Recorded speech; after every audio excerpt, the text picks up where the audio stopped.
Hi നമസ്കാരം. എല്ലാവർക്കും passion fruit കിച്ചണിലേക്ക് സ്വാഗതം. എല്ലാ കൂട്ടുകാരും സുഖമായിട്ടിരിക്കുന്നതെന്ന് വിശ്വസിക്കുന്നു. ഞാൻ ഇന്ന് വന്നിരിക്കുന്നത് നല്ലൊരു അടിപൊളി ചമ്മന്തിപ്പൊടി റെസിപ്പിയുമായിട്ടാണ്. വീഡിയോയിലോട്ട് പോകുന്നതിന് മുമ്പ് ഈ ചാനൽ ഏതെങ്കിലും കൂട്ടുകാർ ആദ്യമായിട്ടാണ് കാണുന്നതെങ്കിൽ മറക്കാതെ സബ്സ്ക്രൈബ് ചെയ്തേക്കണേ. അതുപോലെ തന്നെ ലൈക്ക് ചെയ്യാനും ഷെയർ ചെയ്യാനും വീഡിയോ ഫുള്ളായിട്ടൊന്ന് വാച്ച് ചെയ്ത് സപ്പോർട്ട് ചെയ്യാനും മറക്കല്ലേ. അപ്പോൾ ശരി, നമുക്ക് ഈ ടേസ്റ്റി ആയിട്ടുള്ള ചമ്മന്തിപ്പൊടി എങ്ങനെ തയ്യാറാക്കുന്നത് നോക്കിയിട്ട് വന്നാലോ. ചമ്മന്തിപ്പൊടി തയ്യാറാക്കാൻ വേണ്ടിയിട്ട് ഞാൻ 2 തേങ്ങയാണ് എടുത്തിരിക്കുന്നത്. നല്ല വിളഞ്ഞ തേങ്ങ തന്നെ നമുക്ക് ചമ്മന്തിപ്പൊടി തയ്യാറാക്കാൻ വേണ്ടിയിട്ട് ഉപയോഗിക്കണം. എളുപ്പം തേങ്ങ എടുക്കരുത്. നല്ല എണ്ണമയം ഒക്കെയുള്ള തേങ്ങ വേണം നമുക്ക് എപ്പോഴും ചമ്മന്തിപ്പൊടി തയ്യാറാക്കാൻ വേണ്ടി ഉപയോഗിക്കാൻ. ഇല്ലെങ്കിൽ നമ്മൾ തയ്യാറാക്കുന്ന ചമ്മന്തിപ്പൊടി നല്ലതായിട്ട് വരത്തില്ല. ഇനി ഇതൊന്ന് പൊട്ടിച്ചിട്ടൊന്ന് ചിരകി എടുത്തിട്ട് വരാം. തേങ്ങയെല്ലാം ഇതുപോലെ ഒന്ന് ചിരകി എടുത്തിട്ടുണ്ട്. ഞാനിത് ഫുള്ളായിട്ട് ഇപ്പം ചമ്മന്തിപ്പൊടിക്ക് വറക്കാൻ വേണ്ടി എടുക്കുന്നില്ല. ഒരു പിടി തേങ്ങയെ ആദ്യം ഇത് എടുക്കുന്നുള്ളൂ. ഇതിൽ നിന്ന് ഒരു പാന് ഗ്യാസ് വെച്ചിട്ട് ചൂടായിട്ട് വരുമ്പോൾ 2 ടേബിൾ സ്പൂൺ അളവിൽ വെളിച്ചെണ്ണ ഒഴിച്ച് കൊടുക്കാം. എണ്ണ ചൂടായിട്ട് വരുമ്പോൾ 2 ടേബിൾ സ്പൂൺ അളവിൽ ഉഴുന്ന് ചേർത്ത് കൊടുക്കാം. ഇതിൻ്റെ കൂടെ തന്നെ 1 ടേബിൾ സ്പൂൺ അളവിൽ കുരുമുളക് ചേർത്ത് കൊടുക്കാം. ഇനി ഇതിൻ്റെ കൂടെ തന്നെ ഒരു വലിയ കഷ്ണം ഇഞ്ചി ചെറുതായിട്ട് അരിഞ്ഞത് ചേർത്ത് കൊടുക്കാം. ഒരു 4-5 വെളുത്തുള്ളി ചെറുതായിട്ട് അരിഞ്ഞത് ഇതിൻ്റെ കൂടെ ചേർത്ത് കൊടുക്കാം. ഇനി ഒരു ചെറിയ കഷ്ണം നാരകത്തിൻ്റെ ഇല, ചെറുനാരകത്തിൻ്റെ ഇല തന്നെ ചേർത്ത് കൊടുക്കണേ. അല്ലാത്ത നാരകത്തിൻ്റെയൊക്കെ ഇല എടുത്താൽ കയ്പുണ്ടാകും. നല്ലൊരു ടേസ്റ്റ് ആയിരിക്കും നമുക്ക് ചെറുനാരകത്തിൻ്റെ ഇല ചേർത്ത് കൊടുക്കുമ്പോൾ കിട്ടുക. ഇനി ഇതെല്ലാം ഒന്ന് മിക്സ് ചെയ്യാം. ഇനി ഒരു പിടി തേങ്ങ ഇതിൻ്റെ കൂടെ ചേർത്ത് കൊടുത്തിട്ട് ഇതെല്ലാം നന്നായിട്ട് ഇളക്കി ഫ്രൈ ആക്കി എടുക്കാം. ലോ ടു മീഡിയം ഫ്ലെയിമിൽ ഇട്ടിട്ട് വേണം നമുക്ക് ഈ തേങ്ങ ഫ്രൈ ആക്കി എടുക്കാൻ.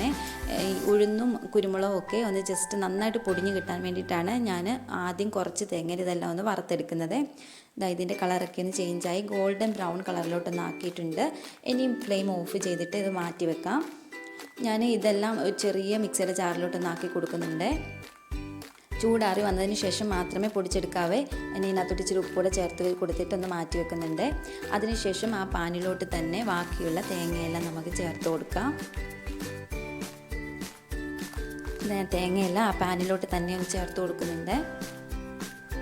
ആ തേങ്ങയുടെ കൂടെ തന്നെ നമുക്ക് കുറച്ച് ചുവന്നുള്ളിയോടെ ചേർത്ത് കൊടുക്കാം. ചെറുതായിട്ട് അരിഞ്ഞ് വെച്ചിരിക്കുന്ന ഒരു 30 ചുവന്നുള്ളിയാണ് ഞാൻ ഇതിനകത്ത് എടുത്തിരിക്കുന്നത്. ചുവന്നുള്ളിയോടെ ചേർത്ത് കൊടുത്തിട്ട് നന്നായിട്ടൊന്ന് ഇളക്കി മിക്സ് ചെയ്യാം. എല്ലാം ഒന്ന് നന്നായിട്ടൊന്ന് മിക്സ് ആക്കി എടുക്കുന്നുണ്ട്. ഇനി നമുക്കിതിനകത്തോട്ട് വേണ്ടത് എരിവിന് ആവശ്യമായിട്ടുള്ള വറ്റൽമുളകാണ്. വറ്റൽമുളക് ഒന്ന് മുറിച്ചിട്ട് കൊടുക്കുകയാണെങ്കിൽ കുഴപ്പമില്ല. അല്ലാതെ നിങ്ങളുടെ ഇഷ്ടത്തിനനുസരിച്ച് ചെയ്യാവുന്നതാണ്. അപ്പോൾ എരിവ് എത്ര വേണോ അത്രയും അനുസരിച്ചിട്ടുള്ള ചുവന്ന മുളക് ചേർത്ത് കൊടുക്കാം. വറ്റൽമുളക് കേട്ടോ. ഇനി ഇതിനകത്തോട്ട് ഞാൻ ചേർത്ത് കൊടുക്കുന്നത് ഒരു പിടി കറിവേപ്പിലയാണ്. കറിവേപ്പില നിങ്ങളുടെ ഇഷ്ടത്തിനനുസരിച്ച് തന്നെ ചേർത്ത് കൊടുക്കുക കേട്ടോ. എത്ര ചേർത്ത് കൊടുത്താലും നല്ല ടേസ്റ്റ് ആയിരിക്കും. ഇതെല്ലാം ഒന്ന് മിക്സ് ആക്കി എടുക്കുന്നുണ്ട്. ഇനി നമുക്ക് ഇതിനകത്തോട്ട് കറിവേപ്പിലയും കൂടി ചേർത്ത് കൊടുക്കാം. എന്നിട്ട് ഇതെല്ലാം നന്നായിട്ടൊന്ന് ഇളക്കി ഫ്രൈ ആക്കി എടുക്കാം. ലോ ടു മീഡിയം ഫ്ലെയിമിൽ ഇട്ടിട്ട് വേണം. ആദ്യം നമുക്ക് ഫുൾ ഫ്ലെയിമിൽ ഇട്ടിട്ട് വേണം തേങ്ങയൊന്ന് റെഡിയാക്കി എടുക്കാൻ. ഇതിൻ്റെ ആ തേങ്ങാപ്പാലുണ്ടല്ലോ ആ കുഴഞ്ഞ് വരുന്ന ഒരവസ്ഥയൊന്ന് മാറി വരുമ്പോഴത്തേനെ നമുക്ക് അതിൻ്റെ ഫ്ലെയിം ലോ ടു മീഡിയം ഫ്ലെയിമിലോട്ടാക്കി തന്നെ വേണം വറുത്തെടുക്കാൻ. ഇല്ലെങ്കിൽ തേങ്ങ പെട്ടെന്ന് കരിഞ്ഞു പോകാനുള്ള ചാൻസ് ഉണ്ടാവുമേ. ഇതൊക്കെ കണ്ടോ, അതിൻ്റെ കളറൊക്കെ ഒന്ന് ചേഞ്ച് ആയിട്ട് വന്നിട്ടുണ്ട്. ഇനി ഇച്ചിരി കൂടെ ഒന്ന് നന്നായിട്ടൊന്ന് ഫ്രൈ ആയിട്ട് വരട്ടെ. അതുവരെ നമുക്കൊന്ന് വെയിറ്റ് ചെയ്യാം.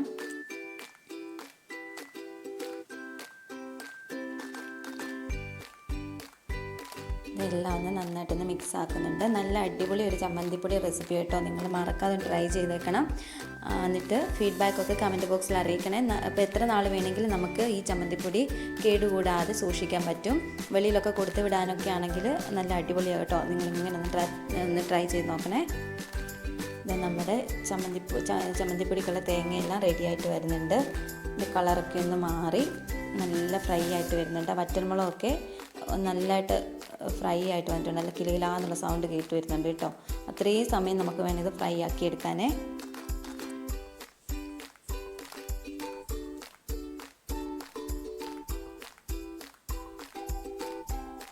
എൻ്റെ പാനിലെല്ലാം തേങ്ങയിൽ ഓടി നടക്കുന്നുണ്ടോ അതുപോലെ വേണം നമുക്ക് കിട്ടാൻ.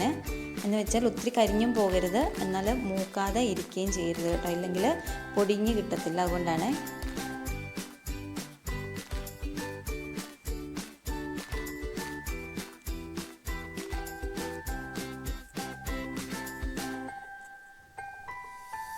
ചമ്മന്തിപ്പൊടിയുടെ തേങ്ങയെല്ലാം നന്നായിട്ടൊന്ന് ഫ്രൈ ആയിട്ട് വരുന്നുണ്ട്. 2-3 മിനിറ്റിനകം നല്ലതായിട്ടൊന്ന് റെഡി ആയിട്ട് കിട്ടും കേട്ടോ.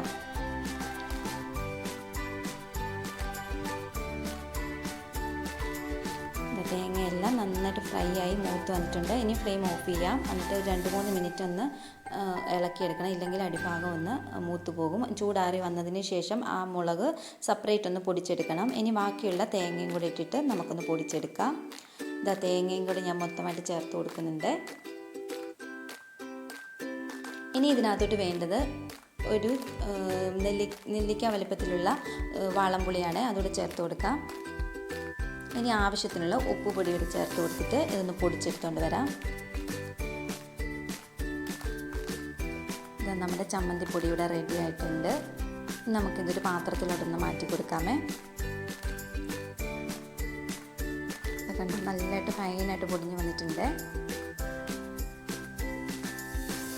അപ്പോൾ ഉപ്പൊക്കെ വേണമെന്ന് ഈ സമയത്ത് നോക്കണേ. ഉപ്പ് കുറവാണെങ്കിൽ ഇച്ചിരി ഉപ്പൂടെ ചേർത്ത് കൊടുത്തിട്ട് ഒന്നുകൂടെ ഒന്ന് കറക്കിയെടുത്താൽ മതിയാവും. അപ്പോൾ ഞാനിതൊരു പാത്രത്തിലോട്ടൊന്ന് മാറ്റി കൊടുക്കുന്നുണ്ട്. ഇതിൻ്റെ കൂടെ നമ്മൾ ആദ്യം പൊടിച്ച് വെച്ചിരുന്ന മിക്സ് എല്ലാം കൂടെ ഒന്ന് ചേർത്ത് കൊടുക്കാം. എന്നിട്ട് ഇതെല്ലാം നന്നായിട്ടൊന്ന് മിക്സ് ചെയ്തെടുക്കാം. അപ്പോൾ ടേസ്റ്റി ആയിട്ടുള്ള നമ്മുടെ ചമ്മന്തിപ്പൊടി ഇവിടെ റെഡി ആയിട്ടുണ്ട്. അപ്പോൾ എല്ലാവരും മറക്കാതെ ട്രൈ ചെയ്ത് നോക്കണേ. എന്നിട്ട് ഫീഡ്ബാക്ക് കമൻറ്റ് ബോക്സിൽ അറിയിക്കാൻ മറക്കല്ലേ. ഇതെല്ലാം ഒന്ന് നന്നായിട്ടൊന്ന് മിക്സ് ആക്കി എടുക്കുന്നുണ്ട്. ഇപ്പം നല്ല എയർ ടൈറ്റ് ആയിട്ടുള്ള ഒരു കണ്ടെയ്നറിൽ അടച്ച് സൂക്ഷിക്കുവാണെങ്കിൽ എത്ര നാൾ വേണമെങ്കിലും ഞാൻ പറഞ്ഞ പോലെ ഇത് നമുക്ക് സ്റ്റോർ ചെയ്ത് വെക്കാൻ പറ്റുമേ.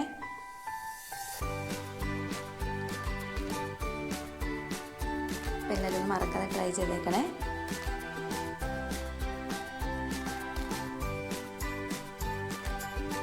Thank you.